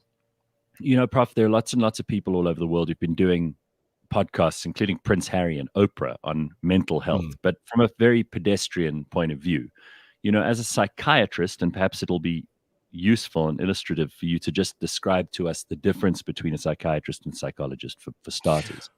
And second of all, to talk about the fact that you very often will unpack some quite extraordinary and academic and very new ideas in the discipline with other psychiatrists. That's part of what you do here. But a lot of the stuff that you talk about is also stuff that we can relate to as ordinary folks, and there are many people who are very interested in this stuff. So let's just start with those definitions. I think it might help people. Well, I think that psychology and psychiatry are obviously related disciplines. Psychiatry comes from the medical, and so therefore, in order to be a psychiatrist, you need to qualify first as a medical doctor. Yes. Having qualified as a medical doctor and you've been through your 2 years of internship and 1 year of community service, you then might either decide to go into general practice as a general practitioner, or you may decide to specialize, in which case you will then undertake further training, usually a minimum of 4 years. And before you can actually get into the specialist training program, there's usually a requirement that you've done 6 months or a year of other medical specialties at what they call a medical officer level. So before you become a specialist in training. So when you look at it, by the time a psychiatrist exits as a qualified psychiatrist, having written their exit exams, which are hosted by the Colleges of Medicine of South Africa. So you've got to write a college exam to get admitted to the College of Psychiatrists. That's, what would that be? That would be 6, 7, 8, 9, 13 to 14 years from time of entry to time of exit. So you're talking about an 18-year-old who enters medical school, 18, 19 years old. You will exit as a specialist in your early 30s. So it's a real commitment.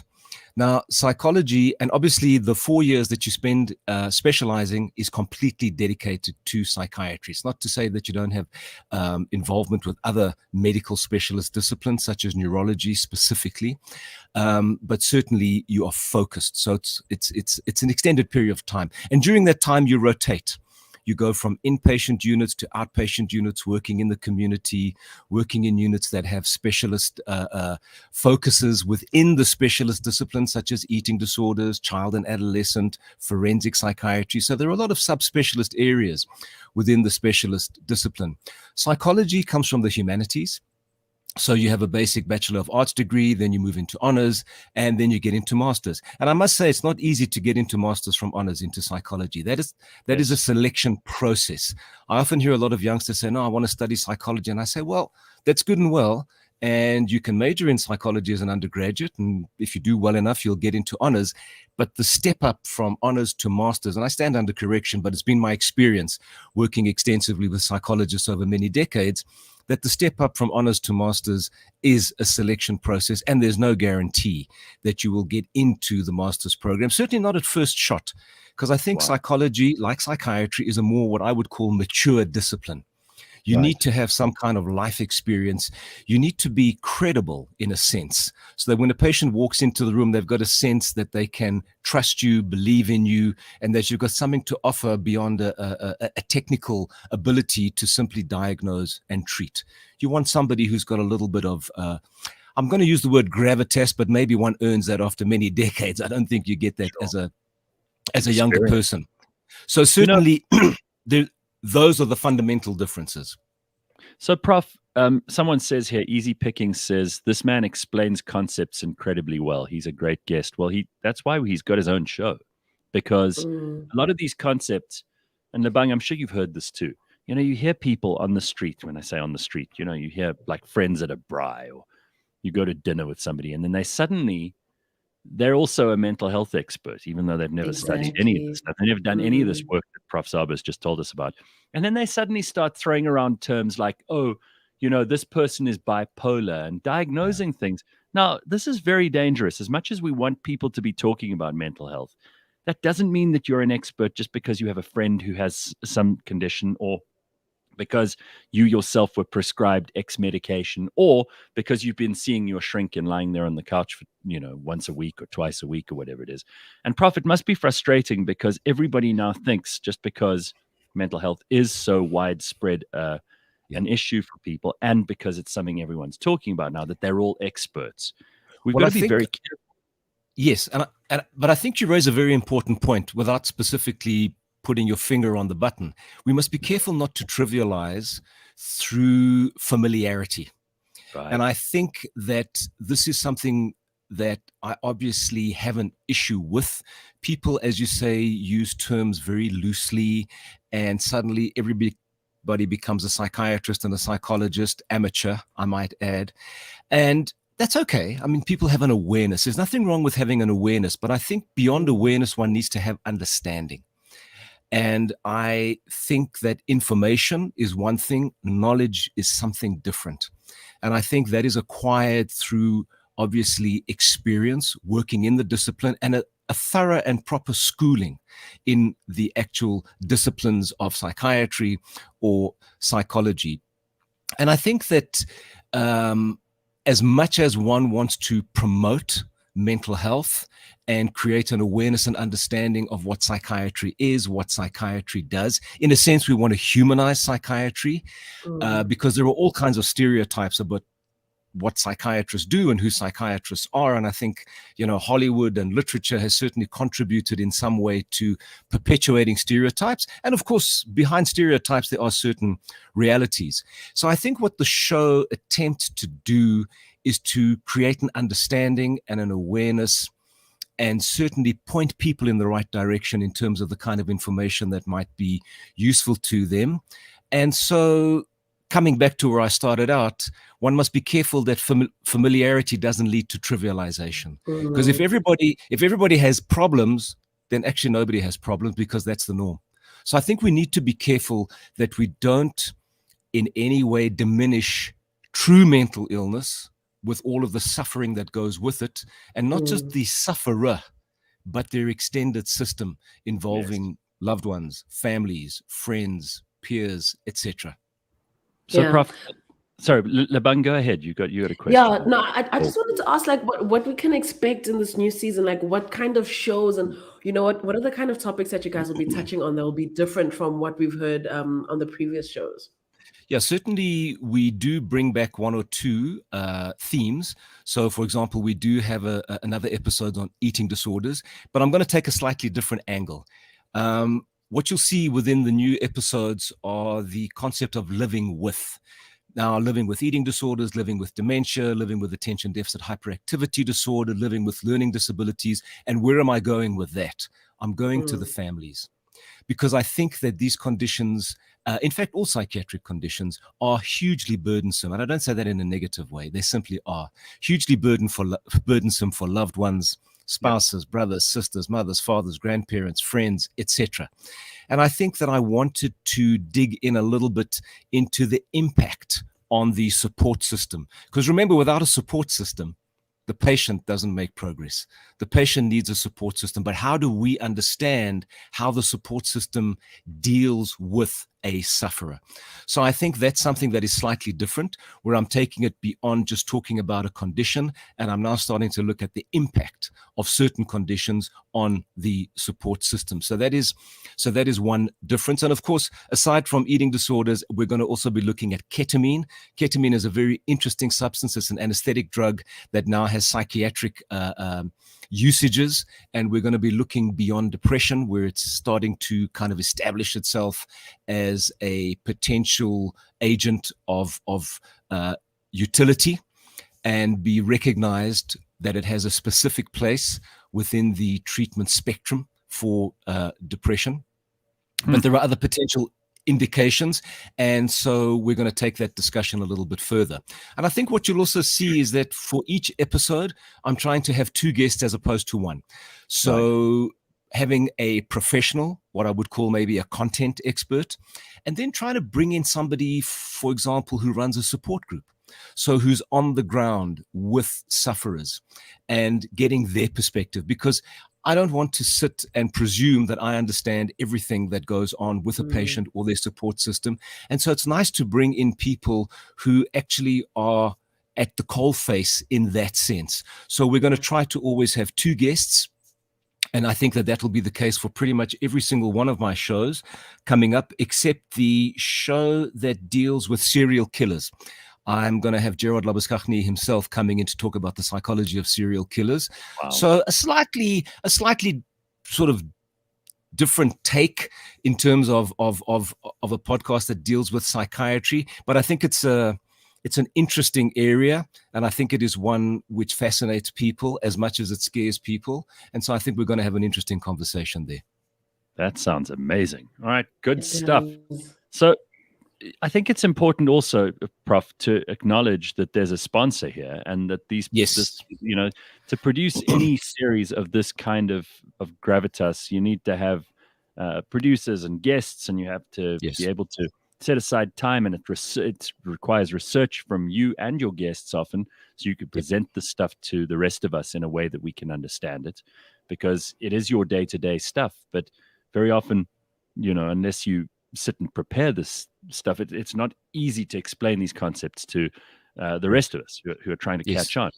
Now, with Beyond Madness, we've got Adcock Ingram OTC, sponsors of Brave. These guys they're really not looking for hard sell advertising here. They're incredibly clever about the way that they support millions of South Africans in many different ways, not only with their products, but with their very good community service projects that they're involved in.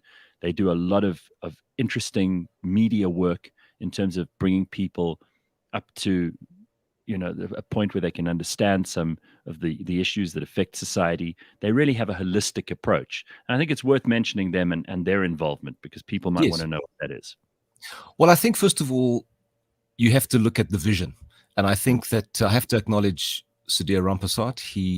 He's the man who actually encouraged me to undertake this journey of creating podcasts. And I think that it's within a broader umbrella of Adcock Ingram OTC's commitment to health. So it's not just physical health, but it's also mental health.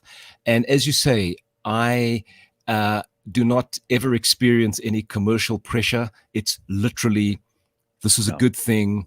We are proud as a program to be associated with Adcock Ingram OTC, and they are comfortable to have our offering within their umbrella of initiatives. So I think it's a very important initiative, starting out looking at frontline healthcare workers. But ultimately, and I have an interview with Nicole Kappa, who's the spokesperson, which actually is part of the first episode, which is going to be released today. Maybe we'll talk about that. And that episode's entitled, interestingly enough, Smart Food for the Brain. And it's the issue of nutritional psychiatry. And I think we're entering into some interesting territory. The science is emerging and evolving. But just getting back to Adcock Ingram OTC. So Nicole is going to be on the show, the first of the new episodes. And so she'll be talking much more about what Adcock Ingram OTC, Sponsors of Brave, is all about. But I think it's a very important initiative. And I think it's one that we are very comfortable and happy to be associated with. Prof, the human brain is still such an unknown and uncharted territory for us. And even though we've developed millions of new ideas, discoveries, we've figured out things that we didn't know before in the last just 10 years, for example, the brain still continues to elude us in some ways. Yes. There are some people who think that that medicine is still stuck in the days where, you would just kind of tranquilize people rather than actually be able to pinpoint where exactly in the brain you are treating a certain disorder, where you're able to have an effect on these things. The medicine has come forward in leaps and bounds. There are so many people all over the world. Some of them probably shouldn't be, but there are millions of people all over the world who are on all kinds of meds for mental health issues. How do you feel about that? Because there are, the people in the comments too who say, well, psychiatrists all over the world are just drug pushers, and really, they're trying to numb all these people who have various either eccentricities or actual disorders or personality disorders or whatever else. Yes. There's a fine line here. And is this a subject of interest to you and other psychiatrists? Well, I think it's an interest to me as a practicing psychiatrist, because I'm well aware of the fact that if you look at psychiatrists simply as individuals who prescribe, then I think that you're missing what psychiatry should be. And it's not simply about prescribing. I think that each person who comes across your threshold before they become your patient has a story. And I think that it's very important to understand the context of that person's presentation and their journey that brings them into your office as a psychiatrist. And simply because somebody walks across the threshold of a psychiatrist's office doesn't necessarily mean that, number one, they're going to receive a psychiatric diagnosis. Because remember, we are not simply diagnosing for the sake of diagnosing. Secondly, it doesn't mean that you're going to necessarily leave with a script for medication. Because medication is a part of a comprehensive package, or should be simply a part of a comprehensive package of intervention, which comes back to the fundamental ethos of psychiatry, which is bio-psycho-social. So the biological could require pharmacological and medication interventions. The psychological looks at the individual as a whole person in terms of how they operate in this world, how they understand themselves, how they relate to the people around them, their expectations, their disappointments, their stories, their ways of coping, their ways of dealing with the world. And social is really the context, where we're looking at the context. Who are they connected to? How is their system part of their lives? And how is it part of the solution as well? So I think that psychiatry as a discipline should be practiced in a biopsychosocial way. Unfortunately, and I think there is a certain understanding that if you go and see a psychiatrist, you're going to walk out with a script an arm long. No, that should not be the case. I personally, so I speak for myself, I don't speak for my colleagues, I'm very conservative in prescribing. You have to, as I say, earn your medication. I have to be really convinced that you need medication. And there's some times where it's not even a discussion. However, before you cross that line, there is a thorough discussion with the patient as to, this is what I think. These are the reasons why I think what I do about what is going on. And you come to an agreement, you reach a consensus of understanding. And consensus is important because that impacts on compliance with whatever you are going to do.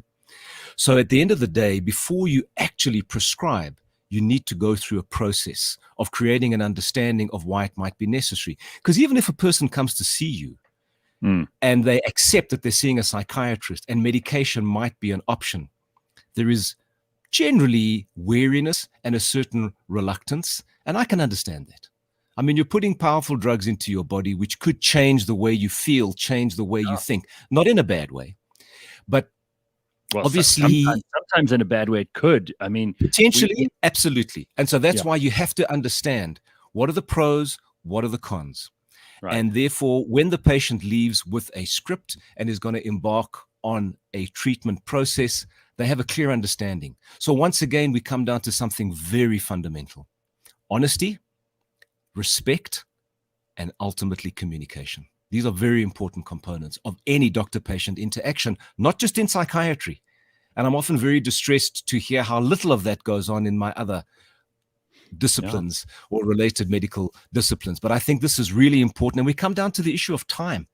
You need time. Time is very important. And we kind of move through things in this world generally very quickly, when we should be really just having the conversations, creating the awareness, not just the awareness, but creating understanding. And then there's a comfort in knowing, okay, I understand what's going on. I understand what this professional is suggesting and why they're suggesting it. And we're walking this journey, we're walking this path together. I think that's very important. Prof, if I could, just because you've had, quite a number of years of experience under the belt, and you've seen a lot of changes, how would you, looking back on your own career and on the progress of psychiatry, how would you define for people who look at it from the outside some of the biggest moves and the biggest changes in your discipline over the 30 odd, maybe 40 odd years that you've been really paying attention to this and watching how much has changed? Well, I think it's a very challenging question you've answered, because I could give you an answer that says, I don't know that much has changed, quite frankly. I mean, if I look at, for example, we're starting to repurpose drugs because we've maybe hit a little bit of a wall in terms of progress. I think that it's something that you mentioned earlier, which is our understanding of the brain. And so I think psychiatry has become a much more science-based discipline. And I think in a sense it's medicalized more. But I think in the attempt to medicalize, we have to be careful that we don't dehumanize. And I think that one of the qualities that psychiatry has is that it's a very human discipline. And so whatever scientific progress is made, whatever changes take place, we have to always be very careful that we don't become a tick box discipline where we just literally tick off the symptoms, reach a diagnosis, and then we have an algorithmic approach to how we treat patients. We must never lose our humanity as a discipline, because psychiatry is not just a science, it's an art. And I think it's the art of engaging, understanding, and through that, assisting as one human being to another. So I think the humanity of psychiatry is something that, whatever the progress might be scientifically, the humanity must not be lost. Otherwise, we lose the discipline and we lose what makes it special. I just want to quickly add here before we go. I'm so glad you brought up the word dehumanize, because, I mean, I'll be 100% honest with you. From the outside looking in, when I think psychiatry, or more so growing up, I just thought, this is too expensive. This is something that I can just go down the road and speak to somebody who's had a lot of life experience about it. Maybe they can help me. The stereotype has kind of been that it's just, it's not the only answer per se. But after listening to some of your shows, I'm like, really, all it takes is like a better understanding and just listening to really the how in which you guys really, decipher these matters. And then you realize that, oh, okay, this is a science. This is really, you're not just going to sit on a couch and have a conversation in the movies and walk out feeling better like we've been sort of raised to believe. It is so much more of a human thing than anything else. And I've really come to appreciate it as an art, as you're saying, after listening to just the range of topics like the alcohol abuse and the eating disorders. I was like, damn, these are things that don't affect me directly, but I'm genuinely interested in after listening to how you guys tackle it. So I can see the comment section on fire, but generally I would suggest listening to the show. It's just understanding more, even if it's not a you thing. That's such a good point that Lebang makes. I mean, everybody's, got their opinions, but to actually engage with this stuff, it might require a little bit of work from people who want to have knee-jerk opinions about things. Is that part of the reason you're doing it? Well, I think you said something very important. You used the word work. Psychiatry is work. When you go and see a psychiatrist or a psychologist, you go there to work. You don't necessarily leave their office feeling good, because very often you've dealt with very difficult issues. And the sort of therapeutic effect. So I kind of look at psychotherapy, for example, in the same way as I look at medication. Sometimes you get the side effect before you get the therapeutic effect. Therapy is hard. You're dealing with difficult issues and it requires work. So it's not a holiday, and you're not going in there just to be made to feel good. You're going in there to deal with issues, which ultimately, if you deal with them in the correct way, you will feel better and ultimately, potentially, you will feel good, hopefully. But I wanted to touch on something. Not every problem requires a psychiatrist. Not every problem requires a psychologist. There are wise people around you, in your family, in your community. And so, there's nothing wrong with that. You don't have to necessarily go and see a mental health professional because you're not feeling so great. Obviously, one looks at the extent to which that is happening, how it impacts upon your life in terms of quality and your ability to function. And that kind of maybe distinguishes, well, maybe I need something more than just a chat. But certainly the purpose of the show, and I've mentioned it earlier, is to really give people a behind the scenes look at what goes into psychiatry as a discipline, the many facets, the complexities. And so you get a one-on-one interaction that lasts 15 minutes or 1 hour, but going into that, into what is being said, into what is being shared, there are many, many layers of insight, knowledge, and understanding that get crystallized into the exchange that takes place between a patient and a psychiatrist. Prof, I think this is part of the reason that if you're interested in this, you have to listen to season 2 of Beyond Madness. And if you haven't listened to season 1, go back and listen to those episodes too. They're also available and they're all fantastic. Professor Christopher Paul Szabo, it's always great to have you on. There aren't enough psychiatrists in South Africa by a long way. You already mentioned how difficult it is for people to end up being qualified and experienced enough to call themselves psychiatrists. And we don't have nearly the right number of workers across the spectrum of mental health that we have problems for. Isn't that right? I mean, South Africa is really... No, absolutely. No. I mean, if you compare spread very thin. Very thin. And so we have to do what's called task shifting. We have to move the discipline to other disciplines, including nurses, pharmacists. Adcock Ingram OTC, sponsors of Brave, is very much focused on pharmacists. And obviously we're a mental illness, mental health podcast. But there is definitely your frontline workers beyond psychiatrists. Your general practitioner is very important, your family physician. So, I mean, there are a whole host of other medical and allied medical professionals who do form part of the repertoire or the smorgasbord, so to speak, of care. So not everything has to reach a psychiatrist on the one hand, but also there are shortages of psychiatrists on the other hand. And so we have to be a little bit innovative in terms of how we upskill others who could provide some of the basic care along the way to potentially needing a psychiatrist. So we're very conscious of that as a discipline as well. Take a listen. You've got lots of great content, awesome material, and Prof, please keep supplying us with all the information that we need. This is really, really interesting for people who are in the profession of psychiatry. Absolutely, too. It fulfills the role that maybe some of those journals that maybe some people do read, some people probably don't anymore.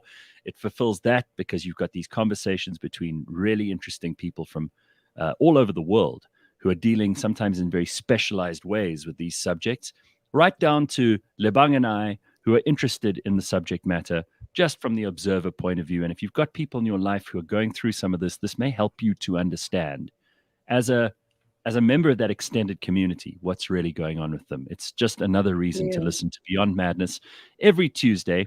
It is live at 10 a.m., or you can get the podcast wherever you listen, on Spotify, on Apple Podcasts, or anywhere else.